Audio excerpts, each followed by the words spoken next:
Well, that was workout 100, and I am just home from the Edinburgh Marathon, which for the most part was an absolute amazing setup, a really good vibe. And if you're thinking about doing a marathon, I would suggest that you do it.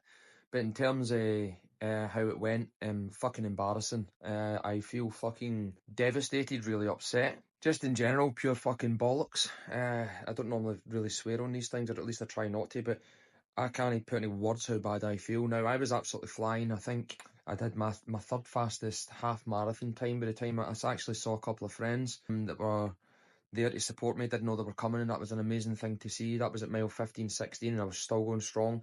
I was actually still going really strong at the point where when I hit mile 19, never experienced this before.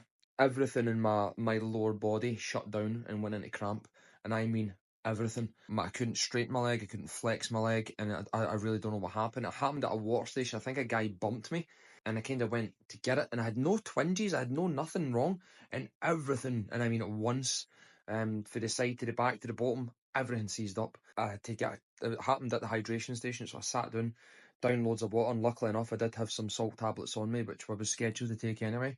And I got up, walked on a wee bit. I was like, right, get a couple of steps in and then start going. And then it happened again around about mile 21, and I was holding on to a tree branch, and I just physically couldn't move, and I was panicking. I actually messaged my wife to say I actually can't move, but I just absolutely devastated. I actually was at the point where if anybody was there to pick me up, I would have called it a day, because I'm more embarrassed about the time that I got. I was on schedule to do, I think, run about a 3:05 to 3:08.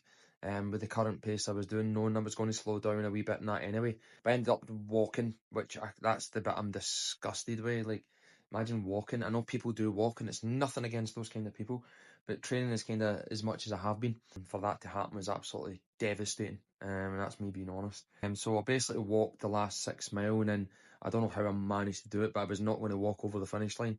So I managed to kind of jog slash limp slash, I don't even know what the fuck it was, over the finish line. So I've got a lot of wrongs to right, and I've got a lot of thinking to do what happened there. There's a few things, but I'm gonna sort it all out. But this isn't over. It's made me kind of want to double down on it more, if I'm going to be honest with you. So there's going to be some big changes happening in terms of what I'm doing in my training, because that feeling, that embarrassment, and I know people are being nice and they're saying, but you still done it, you still done the 26 miles, and all that kind of stuff. And I was like, it doesn't matter. Like, I was literally talking about pushing for under a 3 hour at one point, and then I've done like my final time is like 3:44 or some bullshit, and man, just disgusted. But at the end of the day, that's workout 100, and it's another day done.